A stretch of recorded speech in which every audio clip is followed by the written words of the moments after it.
Page 12. Khamente ngcwele zigildas zasekhaya bomama nani botata.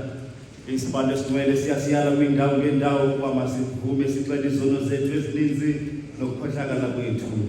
Nokuba ke singananisi sizifihle ebusweni boThixo namandla wonke uba wethu wasezulwini. Ngoko sibe nakho ukuzixela ngenhliziyo elulamileyo neyithobekileyo nelilayo nevayo ukuze sizuze ukuxolela kwazo ngabo ubele bakhe netafula lakhe lingenambaliso.